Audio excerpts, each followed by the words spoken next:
सभी को हमारे एक और न्यू वीडियो में हार्दिक स्वागत है। यह है हिंदी वर्णमाला का चैप्टर। तो अब आज की वीडियो शुरू करने वाले हैं उस व्यंजन या संघर्ष व्यंजन के यहाँ से करते हैं शुरू। ये आगे की वीडियो जिसने देखी नहीं है तो हमारे चैनल पर जहाँ उस पर वीडियो डल चुके उसमें आ चुके हैं। ये का वर्ण, हिंदी वर्ण, कंठ, कहाँ से, तालु, मूर्धा, दंत और उसमें ये व्यंजन वर्गीय ये सब उस वीडियो में बताए गए हैं। तो जाएं और उसको पूरा सीखें। उसके बाद यह वीडियो आपके देखने लायक है, लेकिन इसको भी पहले देख सकते हैं। चलो तो देर न करते हुए इसको शुरू करते हैं। ऊष्म व्यंजन या संघर्षी व्यंजन।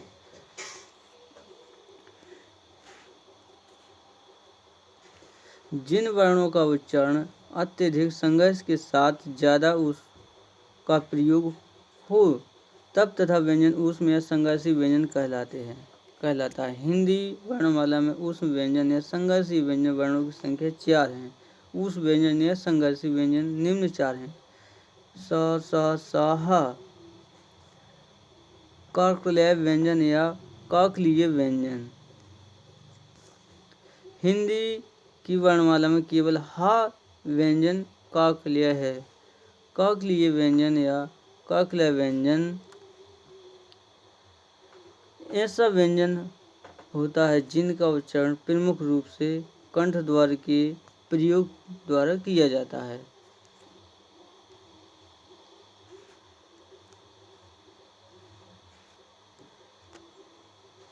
व्यंजन वर्णों के अन्य रूप।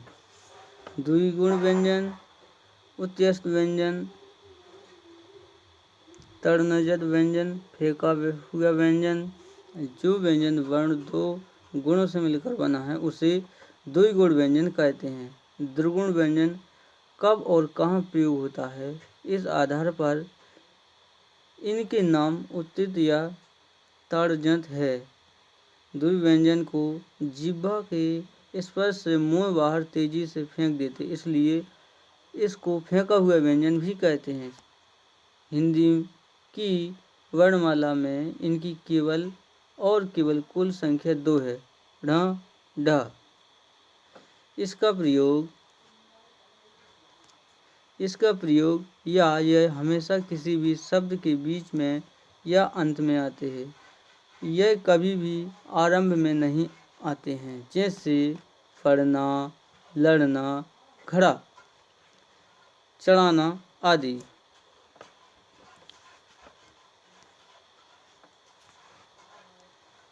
यदि ण और ढ किसी भी आधे या कोई भी आधे वर्णों के साथ जुड़कर किसी भी शब्द के बीच में आए तब उसे नुक्ता का प्रयोग नहीं किया जाता है, जैसे मंडल या मंडल, पंडित या पंडित, पंडित या पंडित।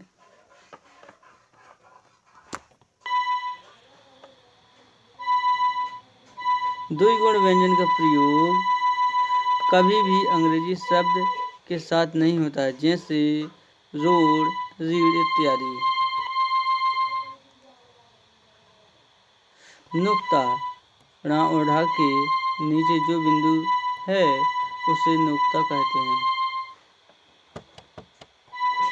नुक्ता का अर्थ आधा न होता है। कैसा? नुक्ता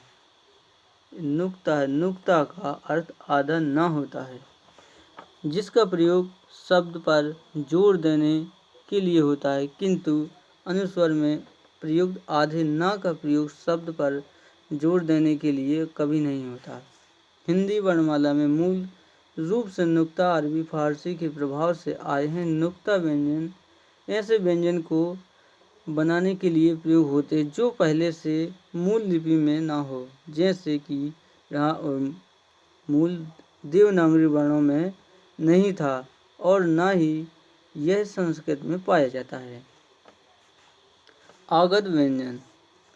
हिंदी में अंग्रेजी तथा उर्दू के प्रभाव से आए हुए व्यंजन वर्णों का शुद्ध उच्चारण करने के लिए व्यंजन वर्णों के नीचे एक बिंदु दबाया जाता है, जिसे नुक्ता कहते हैं।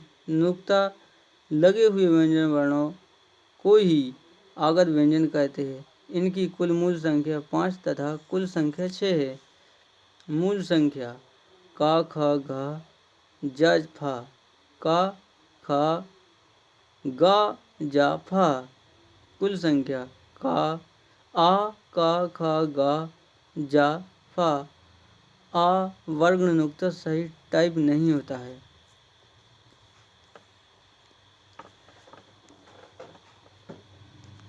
नोट 4 या 5 उससे ज़्यादा वर्णों वाले शब्दों में यदि 2 से अधिक बार आगत व्यंजन का प्रयोग हो तो दूसरे वर्णों पर नुक्ता का प्रयोग करते हैं। द्वित्र व्यंजन जब किसी भी शब्द में एक ही व्यंजन 2 बार आए तो किंतु पहला वाला आधा और दूसरा वाला उसी का आधे से ज़्यादा हो तब उसे वर्ण को द्वित्व व्यंजन कहते हैं। द्वित्व व्यंजन के अधिकतर 3 अक्षर निर्मित शब्द ही आते हैं, जैसे पत्ता, बच्चा, कुत्ता, बिल्ली, बिल्ली, रसगुल्ला इत्यादि।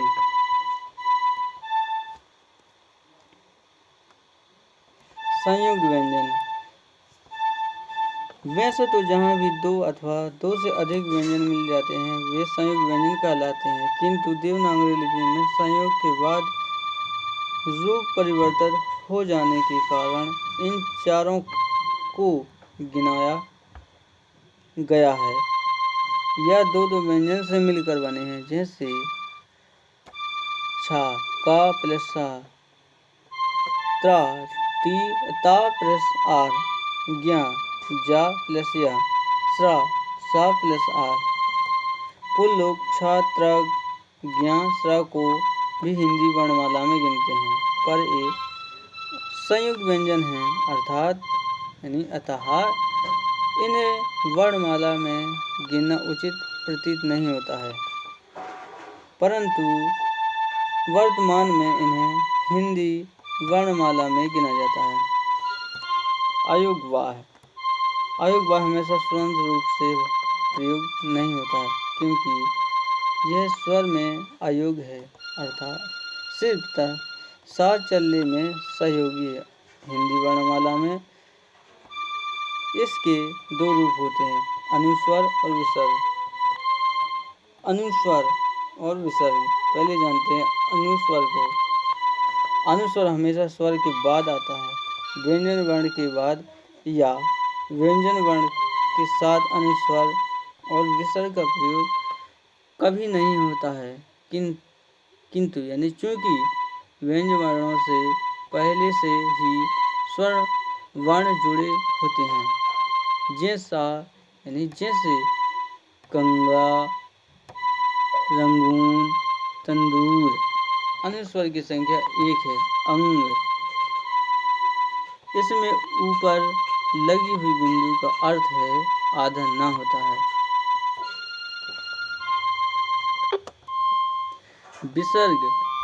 विसर्ग हमेशा स्वर के बाद आता है, जैसे विसर्ग का उच्चारण करते समय हा जैसे हकार की ध्वनि आती है। इनकी भी संख्या 1 है। आहा विसर्ग संयुक्त सभी शब्द संयुक्त अर्थात तत्सम शब्द माने जाते हैं, जैसे स्वतः, अतः, प्रयादुक इत्यादि। अनुस्वर और विसर्ग लेखन की दृष्टि से स्वर और उच्चारण की दृष्टि से व्यंजन होते हैं। इन दोनों का योग नहीं ही स्वर के साथ होता है और ना ही व्यंजन के साथ।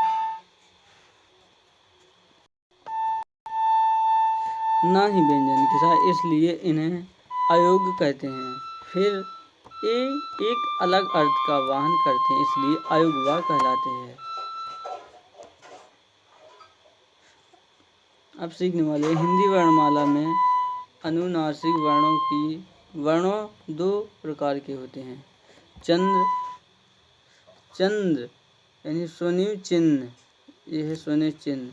चंद्र बिंदु, यह है चांद बिंदु। चंद्र पहले चांद बिंदु को जानते हैं, यानी चंद्र बिंदु जो ऐसी बिंदी लगती है। चंद्र अंग्रेजी के स्वर चिन्ह हैं। क्यों? क्योंकि इनका प्रयोग अंग्रेजी के शब्द अनुसार किया जाता है।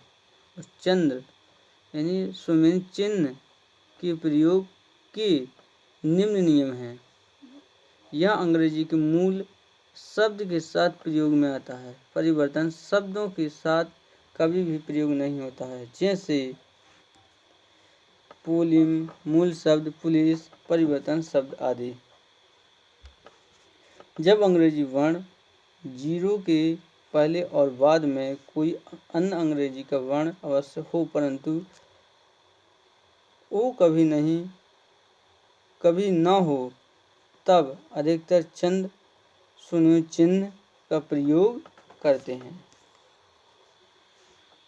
यानी चांद का प्रयोग करते हैं, इस चांद का प्रयोग करते हैं। जैसे डॉक्टर, डॉक्टर में भी चांद आई है। हॉट, हॉट में भी चांद आया है। बॉल में भी चांद आया है। कॉफी में भी चांद आया है। कॉपी में भी चांद आया है। ये आदि शब्द आते हैं। चंद्र बिंदु, चंद्र बिंदु के उच्चारण में मुंह से अधिक तथा नाक से कम सांस निकलती है। इन स्वरों पर चंद्र बिंदु का प्रयोग होता है, जो कि सिरोखे के ऊपर लगता है। जब उच्चारण शुद्ध नासिक हो, वहाँ पर चंद्र बिंदु का प्रयोग करें, जैसे वहाँ, जहाँ, हाँ, कन्या, इंसान, सांप आदि। चंद्र बिंदु के स्थान पर बिंदु का प्रयोग जहाँ पर ऊपर की ओर आने वाली मात्राएं, जैसे छोटी ई की मात्रा, बड़ी ई की मात्रा, ई की मात्रा, आई की मात्रा, ओ की मात्रा और औ की मात्रा आए, वहाँ पर चंद्र बिंदु के स्थान पर अनुस्वर का ही प्रयोग करें। जैसे भाइयों, कहीं, मैं, नहीं, भाव आदि। इस नियम के अनुसार कहीं, केंचुआ, सैकड़ा आदि शब्द लगते हैं। अनुनासिक और अनुस्वर में अंतर। अनुनासिक स्वर है और अनुस्वर मूल रूप से व्यंजन है। इसके प्रयोग के कारण कुछ शब्द के अर्थ में अंतर आ जाता है। जैसे हंस एक जल पक्षी, हंस हंसने की क्रिया, इतना अंतर बहुत है। पंचमक्षर यानी वर्णमाला के प्रत्येक वर्ग के समूह को पंचमक्षर या पंचमक्षर कहते हैं। देवनागरी में पंचमाक्षर की कुल संख्या 5 है, जैसे रा, या, रा, ना, मा। पंचमाक्षर से निमित शब्द जिन्हें अनुस्वर के स्थान पर प्रयोग किया जाता है, जैसे गड्ढा, गंगा, दिनांक, यानी दिनांक, पंचम यानी 5, उच्चल यानी चंचल, कंठ, कंधा, कंपन आदि। अनुस्वर को पंचमक्षर में बदलने के नियम। यदि पंचमक्षर के बाद किसी अन्य वर्ग का कोई वर्ण आए तो पंचमक्षर अनुस्वर के रूप में परिवर्तन नहीं होता। जैसे वाण, माय, अन्न, चिन्मय, उन्मुख आदि शब्द वाण्मय, व्यय, चिन्मय, उन्मुख के रूप में नहीं लिखे जाते हैं। पंचम वर्ण आदि द्वितीय रूप में दोबारा आए तो पंचम वर्ण अनुस्वर में परिवर्तन नहीं होता है। जैसे प्रसन्न, अन्न, सम्मेलन, समामेलन आदि के प्रसन्न, अन्न, समामेलन रूप में नहीं लिखते हैं। यदि या रा ला वा अंतर्यस्त व्यंजन सा सा सा हा उस व्यंजन से पहले आने वाले अनुस्वर में बिंदु के रूप का प्रयोग किया जाता है, क्योंकि ये व्यंजन किसी वर्ग में सम्मिलित नहीं है, जैसे संयम आदि। पंचम वर्णों के स्थान पर अनुस्वार यानी का प्रयोग यानी बिंदी का प्रयोग पंचम वर्ण यानी ण, य, ण, न, म ये पंचमाक्षर कहलाते हैं, यानी पंचमाक्षर कहलाते हैं, के स्थान पर किया जाता है। अनुस्वर के निम्न के प्रयोग के बाद आने वाला वर्ण का वर्ग, चा वर्ग, टा वर्ग, ता वर्ग और पा वर्ग में से जिस वर्ग से संबंधित होता है अनुस्वर उसी वर्ग के पंचम वर्ण के लिए प्रयुक्त होता है, जैसे गंगा, चंचल, झंडा, गंदा, कंपन। वर्णमाला के वर्णों का उच्चारण स्थान, देखो यहाँ पर हिंदी वर्णमाला के वर्णों का उच्चारण स्थान यहाँ पर जाना है। स्थान स्वर व्यंजन अंत्ययस्क उष्म आयोग कंठ आ का खा गा घड़ा उष्म हा आयोग बा आहा आहा तालु ई चा छा जा झा या अंत्ययस्त या उष्म सा मुद्रा ऋषि टा ठा ढा ढाणा अंतरयस्त रा सा उष्ण व्यंजन दंत लरा यानी ता था दा धाना अंतरयस्त ला उष्ण व्यंजन सा औष्ठ उ पा फा बा भामा ये आएंगे व्यंजन में। नासिका ण या ण ना मा ण ढ यह व्यंजन आयोगवाय में अंग की मात्रा आती है, अंग की मात्रा ये है।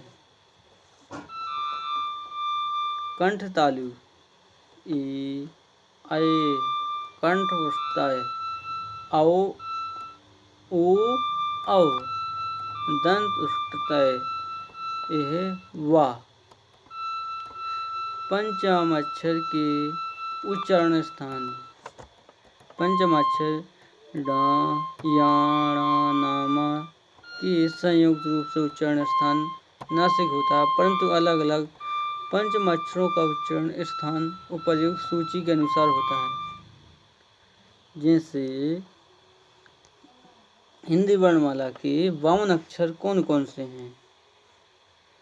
52 अक्षर हिंदी वर्णमाला के 52 अक्षर कौन कौन से हैं? हिंदी वर्णमाला के 52 अक्षर छोटा आ बड़ा छोटी ई बड़ी ई छोटा ऊ बड़ा ऊ ऋषि ए ऐ ओ औ अंग आहा का खा गा घा णा चा छा जा झा या टा ठा डा ढा णा ता था धा ना पा फा बा भा मा या रा ला सा वा सा सा सा हा छत्रज्ञ ढा उसरा। यानी ये तो वर्ण भी बढ़ जाते हैं इसमें। वर्णमाला अल्फ़ाबेट किसे कहते हैं? हिंदी में कितने होते हैं? वर्ण के व्यवस्थित समूह को वर्णमाला कहते हैं। मानक हिंदी वर्णमाला में 52 वर्णों को शामिल किया गया है। आ से ज्ञ तक में कितने अक्षर आते हैं?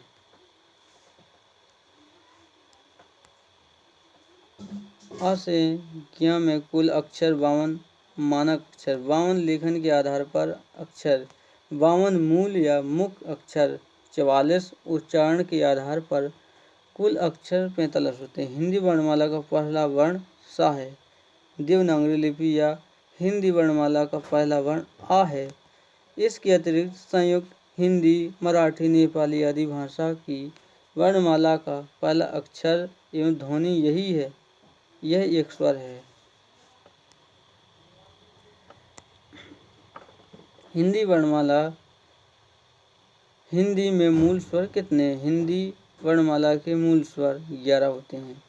छोटा आ बड़ा, छोटी ई बड़ी, छोटा ऊ बड़ा ऊ, ऋषि ए ऐ ओ औ। हिंदी वर्णमाला के जनक कौन हैं? हिंदी वर्णमाला की जन्मदायी संस्कृति है। जन्मदायी कौन है? संस्कृति है। यदि संस्कृत में वर्णमाला का जन्म कैसे हुआ, यह जानना हो तो शिव पुराण प्रमाण है। शिव पुराण प्रमाण है।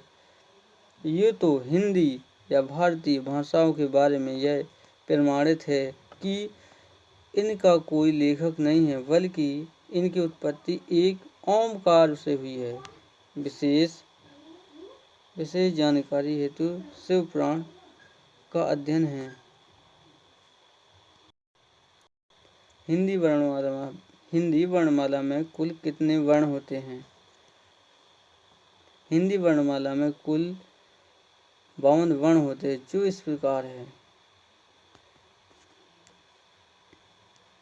यहाँ पर वर्णों की संख्या दी गई है।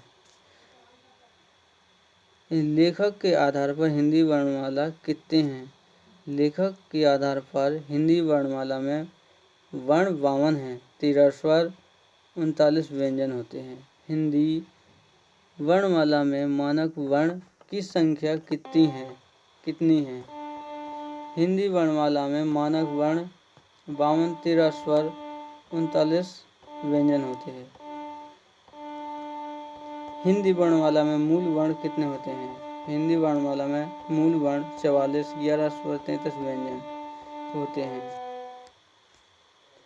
अंग, आहा, रा, ढ, छ, त्र, ज्ञ, स्रा को छोड़कर हिंदी वर्णमाला में उच्चारण के आधार पर कुल वर्ण हैं। उच्चारण के आधार पर हिंदी वर्णमाला में कुल वर्ण 45, 10 स्वर, 35 व्यंजन। स्रा, अंग, आहा, छ, त्र, ज्ञ, स्रा को छोड़कर। पढ़ें संपूर्ण हिंदी वर्णमाला ग्रामर। चलो दोस्तों, ये दूसरी वीडियो में आपको पढ़ाएंगे और समझेंगे। आज के लिए बस वीडियो इतना ही। मिलते हैं नेक्स्ट वीडियो में। यदि आपको हमारी ये वीडियो पसंद आई तो चैनल को सब्सक्राइब करो, लाइक करना ना भूलें और हमें कमेंट में अवश्य बताएं कि आपको इसमें क्या सीख मिली, क्या जानने को